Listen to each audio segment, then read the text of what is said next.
balikan. Dia ini saya bilang Yesus, kamu pura-pura jadi Yesus.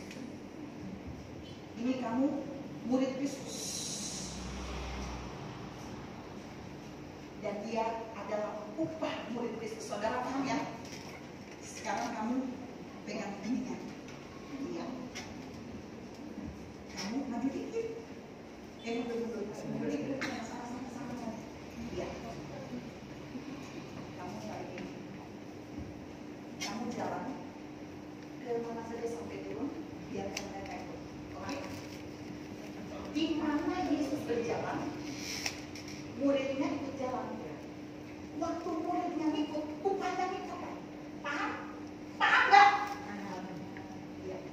Nanti kalau di tengah jalan, kamu menggok ya. Nanti di tengah jalan dulu kamu menggok, kamu mengikuti dia sendiri nanti. Oke? Paham? Tapi ini jalan dulu. 1, 2, 3, ya jalan sama. Di mana Yesus melangkah kalau muridnya ikut, pasti dia ada upah ikut. Sekarang kamu berhenti, yang di tengah berhenti. Jangan. Terus jalan sampai kamu balik ke sini. Jangan kamu diam. Kamu diam terus sampai muter. Saudara lihat murid Kristusnya mana? Murid Kristusnya di sana udah berhenti mengikuti Yesus. Terus. Upahnya ada di mana? Upahnya di Yesus. Jadi waktu kita udah selesai, ambil duduk, Tuhan berkati. Saudara paham nggak tadi? Selama kita mengikuti Yesus, nggak usah minta upahnya otomatis ikut kita. Upahnya ekor. Kalau saudara ngajak upah, saudara bukan pengikut Yesus, tapi pengikut upah. Coba saudara koreksi diri saudara lagi ngejar Yesus atau ngejar siapa? Kalau saudara murid Kristus, saudara bisa cenderung lepas mengikuti Yesus. Saudara bengkok lalu ngikut orang, ngikut uang, ngikut mana-mana, saudara tidak akan diikuti oleh upah yang Yesus maksudkan. Jadi jangan salah. Banyak orang berkata dia murid Kristus, tapi dia belum tentu mengikuti Yesus seterusnya. Makanya saudara seringkali tidak dapat apa-apa. Karena apa? Karena saudara modus. Motivasinya nggak benar. Murnikan motivasi saudara mengikuti Yesus bukan untuk cari duit. Murnikan motivasi saudara untuk melayani Tuhan, bukan cari duit. Petrus waktu dia melayani Yesus, ini Lukas 5 ayat 1 sampai 11.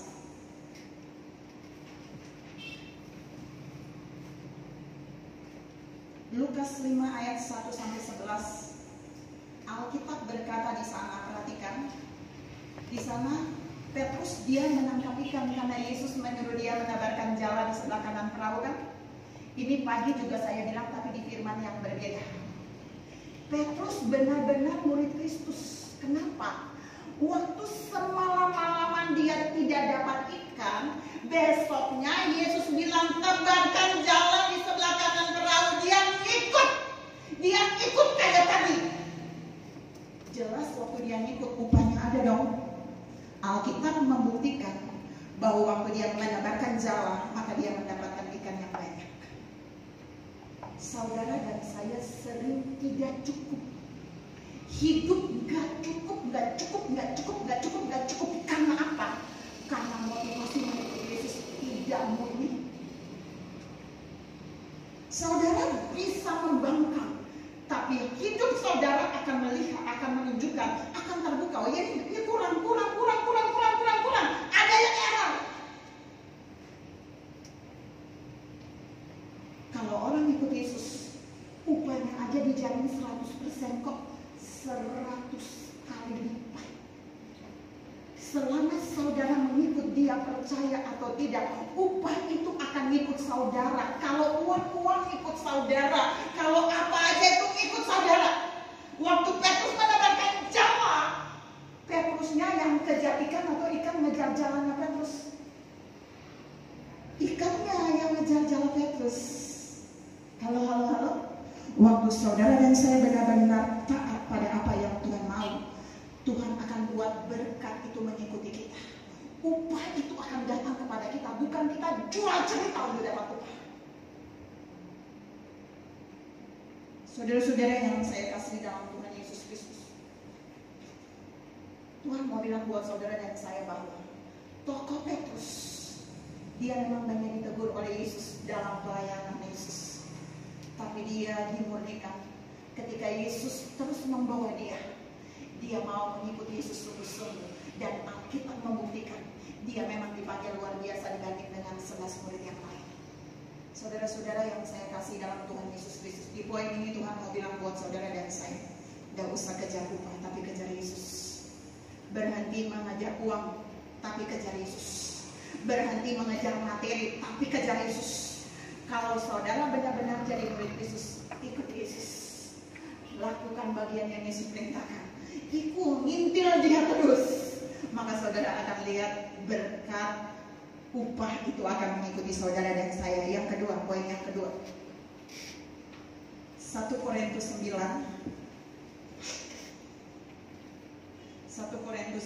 ayat 14 sampai 18. Ayat 14 sampai 18, saudara perhatikan di situ. Itu kita bicara satu tokoh tentang Rasul Paulus. Ini tokoh tentang Rasul Paulus. Perhatikan, kalau tadi Petrus itu bicara tentang bekerja, jadi dia bekerja ikuti Yesus, tapi dia dapat upah. Sekarang kita lihat yang di kedua, Rasul Paulus.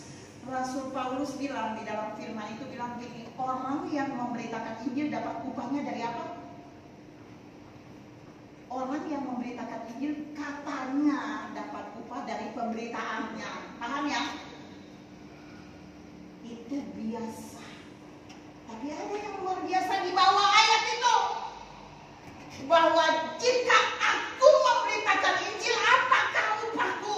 Paulus berkata, upahku adalah tidak menerima upah.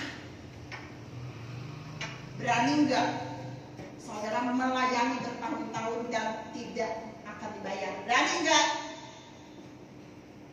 Untuk sampai pada Rasul Paulus itu tidak mudah. Kenapa? Saudara tahu Rasul Paulus tidak didanai oleh jemaat. Berapa banyak jemaat yang dia buka, dia tidak didanai oleh jemaat sedikit pun. Tapi dia mendanai pelayanannya. Ini teladan murid Yesus yang murni. Saya tanya, ada nggak yang mendanai Yesus waktu pelayanan? Tidak ada. Tapi Yesus mendanai para murid yang ikut dengan dia. Saudara jangan mengkambing hitamkan orang lain ketika orang tidak mendanai saudara dalam suatu bentuk pelayanan. Tapi saudara harus lihat Rasul Paulus, makanya dia bilang, apa upah dia, hak dia untuk menerima upah dari pemberitaan Injil, dia nggak terima. Kenapa dia bisa nggak terima? Kok pelayanannya bisa hidup? Siapa bisa jawab saya? Ayo, ada yang mau jawab saya? Kenapa Paulus tidak pernah menerima upah, tapi dia bisa hidup kok? Dia bisa pergi dari satu kota ke kota, dari provinsi ke provinsi, tapi dia tetap hidup loh. Bagian pertama tadi yang saya ilustrasikan, waktu dia mengikuti Yesus, maka upah itu akan mengikuti dia. Paham ya? Tapi yang kedua ada juga loh. Paulus itu adalah seorang pengusaha tenda.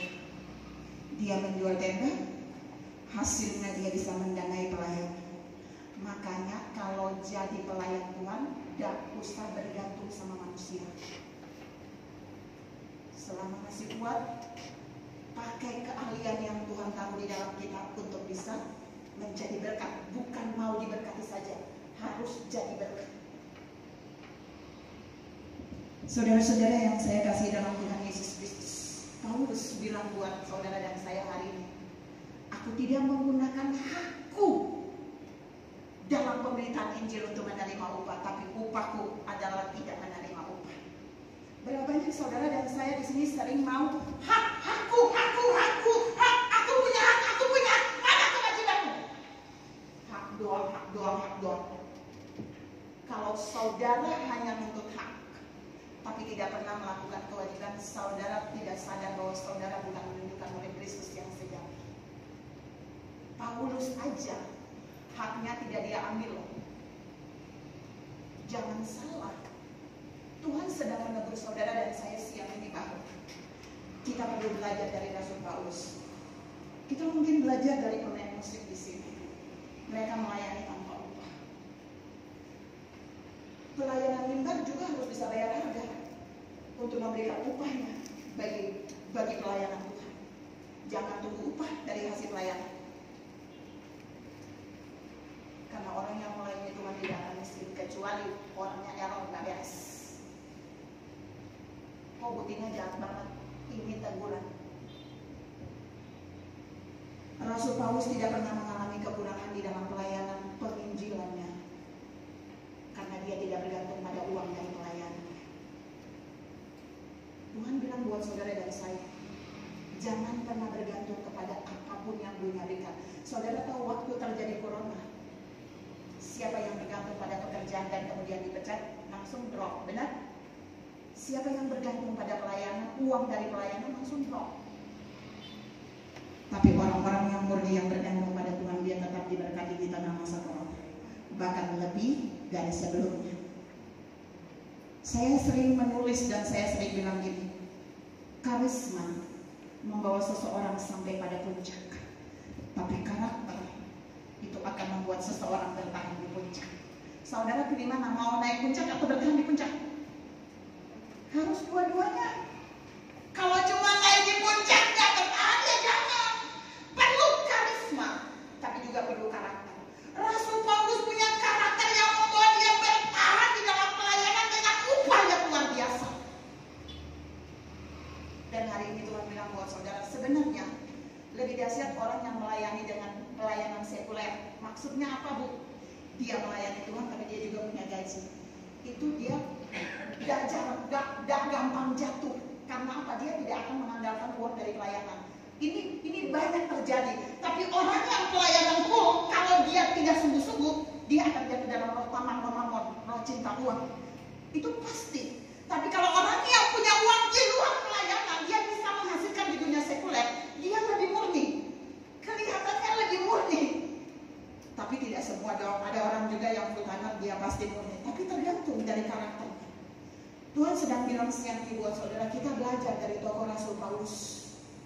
Sekalipun dia punya hak untuk menerima upah, tapi dia tidak mengambil hak itu. Tapi dia terus melakukan kewajiban-kewajibannya.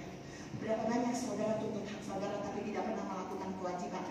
Jalankan satu kewajiban mau 10 hak, namanya rakus, tamak. Roh tamak jangan ada di saudara dan saya. Karena itu bukan karakter dari Kristus. Tadi nyanyian tadi bilang kasih itu lebih besar, kasihnya lebih besar dari uang. Ngapain saudara tamak? Kasih itu lebih besar dari harta, kasih itu lebih besar dari kedudukan, kasihnya itu lebih besar dari status. Itu semuanya kecil. Waktu kita punya kasih, di situ kita punya segalanya. Karena Allah itu adalah kasih sendiri. Makanya ketika orang bisa mengasihi orang lain, pada saat orang itu dia benar-benar tidak baik, itu kasih. Pada saat kita bisa mengasihi orang dan orang itu berkhianat, itu kasih. Pada saat kita bisa mengasihi orang dan orang itu benar-benar membuat yang tidak baik ke kita, itu juga kasih. Dan itulah karakter murid Yesus. Saudara-saudara yang saya kasih dalam Tuhan Yesus Kristus, mulai hari ini dengan topik yang diangkat oleh gereja saudara, kita belajar merubah paradigma bahwa kita tidak mengejar upah duniawi, tapi kita mengejar Yesus. Maka upah 100 kali lipat yang Yesus janjikan bagi kita itu akan mengikuti kita. Poin yang ketiga. Poin yang ketiga ini poin yang terakhir, tapi belum saya tutup Bapak ini. Kita bisa lihat di dalam Kisah Matius 6 ayat 20, Lukas 16 ayat 11, dan seterusnya. Saudara lihat sama saya sini, perhatikan. Itu mau mengisahkan tentang roh mamon, tapi tokoh yang mau saya angkat adalah tokoh Yudas. Saudara kenal Yudas? Siapa boleh menjawab saya, Yudas murid Kristus enggak? Yudas itu murid Kristus.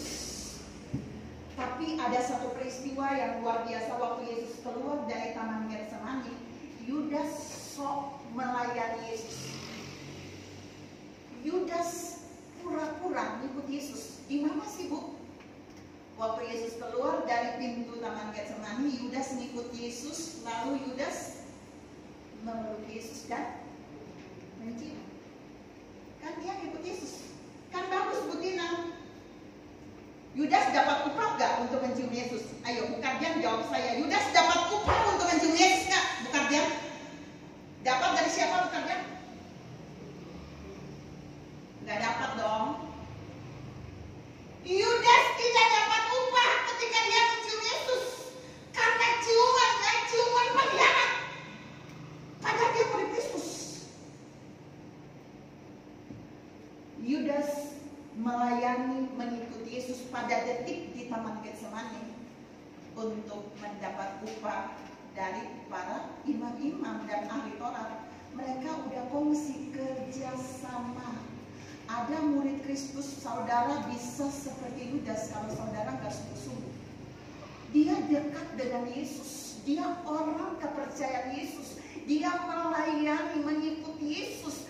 Tapi waktu dia dihinggapi roh tamak, Alkitab bilang dia akan jadi orang yang pura-pura nyium Yesus. Orang yang itu kan baik toh. Tapi untuk kepentingannya, bukan untuk kepentingan kerajaan Allah. Saudara perlu koreksi hari ini.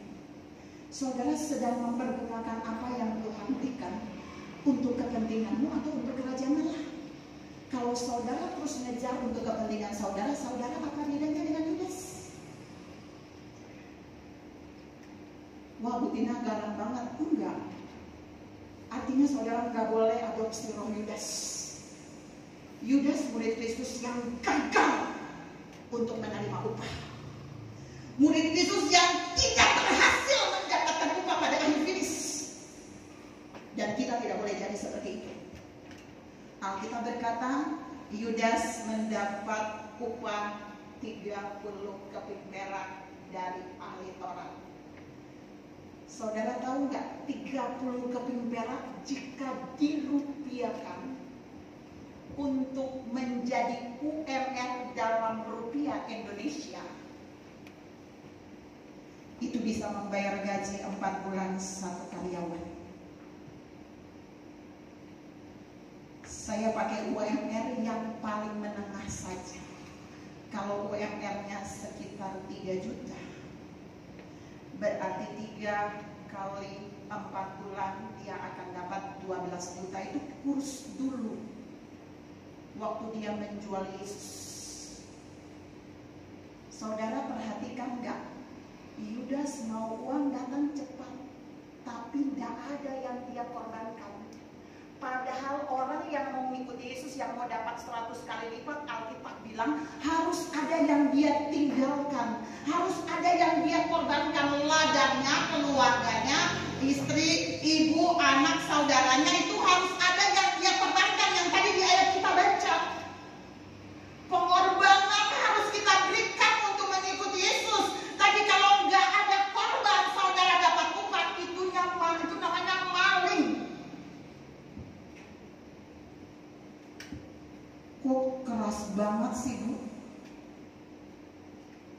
Tuhan tidak mau kita seperti Yudas, bertahun-tahun ada bersama Yesus, tapi finishnya dia tidak ada pada kelompok yang diselamatkan. Padahal dia murid Kristus loh. Berhenti melakukan sesuatu dengan menjual A, B, C, D demi mendapatkan uang. Karena itu bukan karakter murid Kristus. Murid Yesus adalah dia mengikuti Yesus, dia melayani Yesus, dia tidak mengejar upah, tapi upah yang mengejar dia. Terbalik ya, ingat, saudara dan saya tidak boleh buat terbalik. Waktu kita mengejar Yesus, upahnya mengejar kita. Tapi waktu kita berbalik mengejar upah, maka Yesus tertinggal. Paham? Paham ya saudara? Mau saya kasih ilustrasi ulang biar saudara lihat, tapi saya tidak akan. Tadi waktu Valen dengan siapa tadi yang singkat? Yang di tengah namanya siapa? Bella. Jika Bella berbalik mengikuti Sita, Jika murid Yesus berbalik mengikuti upahnya akan tinggalkan dia, tapi Yesus juga jauh dari dia. Saudara paham sampai di sini ya? Saudara jangan mengejar upah, jangan coba-coba mengejar berkat, jangan mengejar uang, karena saudara akan dibuat babak belur. Nanti saudara kelihatan murahan. Saudara-saudara yang saya kasih dalam Tuhan Yesus Kristus, Tuhan menjanjikan upah 100 kali lipat buat saudara. Artinya Tuhan bilang itu udah mahal, ngapain saudara harus? Gue udah kasih 100 kali lipat, itu upah paling tinggi. Ikut aku, korbankan apa yang saudara punya, ikut aku, dan gak usah ngejar uang, gak usah ngejar orang yang punya uang, gak usah ngejar kekayaan, tapi ngejar aku, maka upah 100 kali lipat akan saudara dapatkan. Saudara-saudara yang saya kasih dalam Tuhan Yesus Kristus, pertanyaannya, saudara benar nggak bisa praktek gitu? Bukan aja pertanyaan buat saudara dan saya. Kalau uang sudah mulai garu-garu saudara ngikut dia, jangan buat dia ngikut saudara dan saya dengan cara ngikut Yesus, ikuti firman, ikuti apa yang Roh Kudus mau, tapi jangan ikuti keinginan daging saudara. Lihat Yudas, dia mengikuti keinginannya, dia mau dapat 30 keping perak, tapi ternyata endingnya dia tidak berhasil masuk pada finish yang baik. Saya masih ingat sesuatu firman ya, saya buka lagi, ternyata 30 keping perak, saudara tahu itu ada juga di perjanjian lama, di kitab Keluaran 21 ayat yang ke-30, ini ayat terakhir. Kalau di dalam ayat itu saudara tahu, kalau saudara di zaman dulu pelihara budak-budak pembantu, jadi kalau saudara ambil satu pembantu itu kalau mati di tangan tuannya, di majikannya, kan ada keluarga pembantunya kan, waktu dipulangkan tuannya harus membayar 30 keping perak bagi orang tua keluarga dari pembantu. Paham ya saudara, paham ya? Jadi 30 keping perak itu sebenarnya harga budak. Kalau dia mati, saudara bayangkan, Yudas sangat merendahkan Yesus, dia murid Yesus yang paling dekat, tapi dia menghargai Yesus dengan harga budak. Paham ya? Ini paling fatal. Ini paling fatal yang tidak boleh saudara dan saya teladani. Jangan pernah menjual Yesus untuk mendapat uang dalam bentuk apa saja. Ya saudara-saudara yang saya kasih dalam Tuhan Yesus, ini yang paling terakhir. Saya mau bawa saudara melihat Matius 17, nggak usah buka. Ini tadi saya sudah bahas satu poinnya di sesi pagi, tapi ini saya hanya intermezzo buat saudara. Poin ini untuk intermezzo terakhir. Di sana Petrus disuruh Yesus untuk pergi ke danau. Saudara tahu cerita itu untuk membayar pajak dia bait Allah. Waktu bait Allah mau bayar pajak, Yesus suruh Petrus pergi ke danau. Di Matius 17, suster, Matius 17 ayat yang tadi sesi 1.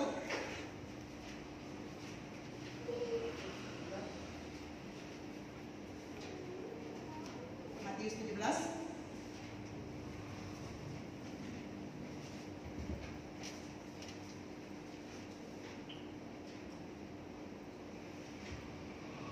ayat 24 sampai 27.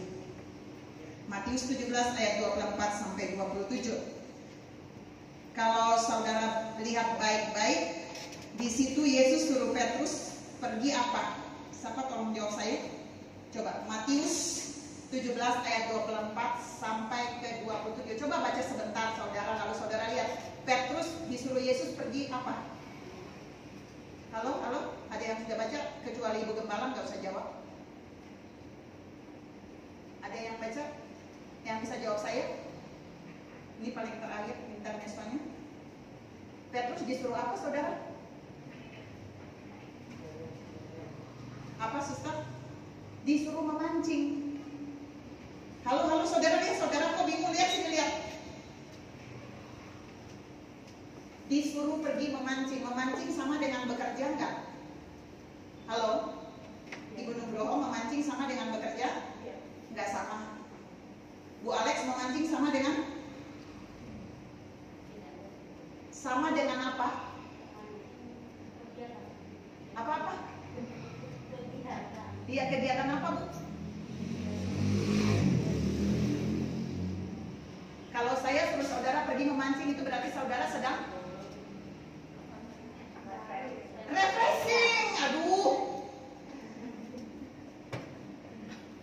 Jadi waktu nggak ada uang, ada cara Yesus yang ajaib kalau dia jadi pengikut Kristus. Pergi apa? Refreshing. Katakan kiri kanan, nggak ada uang pergi refreshing. Katakan kiri kanan. Pergi memancing. Alkitab bilang Yesus suruh Petrus pergi memancing, dapat ikan, di dalam mulut ikan dapat uang 4 dirham toh? Iya. Dan Alkitab bilang waktu Petrus pergi, ikan yang dia buka mulutnya ada 4 dirham, 2 dirham dia membayar pajak bait Allah, dan 1 dirham Yesus kasih buat Petrus, 1 dirham lagi yang punya Yesus dikasih lagi buat Petrus. Jadi Petrus dapat 2 dirham ya. Saya tanya, Petrus bekerja enggak? Enggak, refreshing, dapat duit. Paham? Kenapa Bu Tina? Kalau jadi pengikut Yesus, waktu kita disuruh melakukan sesuatu, dia bilang, akulah Jehovah Jireh. Akulah Allah yang menyediakan. Tuhan yang menyediakan, bukan manusia yang menjadi Jehovah Jireh, tapi Allah yang menyediakan. Allah yang memberikan. Petrus mendapatkan uang itu, bagaimana bisa ya dia yang menyediakan sehingga Petrus dapat uang di dalam mulut ikan. Saudara-saudara yang saya kasih dalam Tuhan Yesus Kristus, terkadang saudara dan saya bisa stres dengan masalah, bisa stres karena krisis keuangan. Tapi kadang Tuhan bilang, saudara, calling down, tenang dulu. Tuhan bilang, saudara, diam sejenak, refreshing dulu. Tuhan punya cara untuk memberkati saudara dan saya. Dia punya solusi untuk memberkati saudara dan saya. Petrus nggak ngejar donatur kan? Petrus nggak ngejar donatur kan, saudara? Halo. Cukup mancing, maka uangnya datang. Kalau jadi murid Kristus, uangnya ikut kan? Halo. Uangnya kepancing. Kita akan menjadi orang yang diberkati. Tangan yang kita kerjakan akan menghasilkan berkat. Apa yang kita kerjakan itu menghasilkan berkat. Uangnya datang, bukan kita yang mengejar uang. Saudara-saudara yang saya kasih dalam Tuhan Yesus Kristus, dan hari ini Tuhan bilang buat saudara dan saya, jika saudara sedang bergumul dengan masalah keuangan, bukankah Petrus dan para murid juga bergumul? Kewajiban mereka adalah bayar pajak. Ini saya mau tutup nih, tapi Yesus masih ingat. Yesus bela-belain di ayat itu bilang wajib, kewajiban harus dilakukan duluan baru. Petrus bayar pajak dulu, baru sisanya dikasih Yesus bagi Petrus. Bukan Petrus ambil duitnya bagi dirinya, baru dia bayar pajak. Salah. Jangan putar balikan firman. Kebenaran ini waktu saudara putar balikan, saudara adalah orang yang menyangkal kebenaran. Ingat, waktu Petrus dapat uang 4 dirham, 2 dirham dia bayar kewajiban dulu. Tanggungannya dibayar dulu, jangan ditangguhkan, tapi saudara pakai untuk diri sendiri. Salah. Setelah dia bayar pajak bait Allah, baru Yesus bilang, yang satu buat kamu, yang satunya lagi yang punya aku berikan bagi kamu. Hari ini Tuhan bilang buat saudara, jangan mengabaikan kewajibanmu sebagai murid Kristus dalam bentuk apa saja. Karena Yesus memberikan teladan di bagian ilustrasi saya terakhir. Murid Kristus tidak akan mengambil haknya lalu mengabaikan kewajiban. Tapi murid Kristus dia berani memberi kewajibannya tanpa mengambil haknya. Dia perlu gue enggak, hak gue mengambil. Yang penting gue melakukan kewajibannya. Itu baru murid Kristus. Dan paling terakhir Tuhan bilang, waktu dia memberkati kita secara rohani, maka berkat yang jasmani dan finansial itu akan yang begitu. Seperti Petrus di poin 1 tadi, ikan itu datang di dalam jalan. Yang di poin 2, ikan yang berisi uang itu datang di dalam kailnya, di dalam pancingnya. Keren gak? Ada peningkatan yang rohani bisa menarik finansial dan jasmani. Tuhan mau saudara dan saya jangan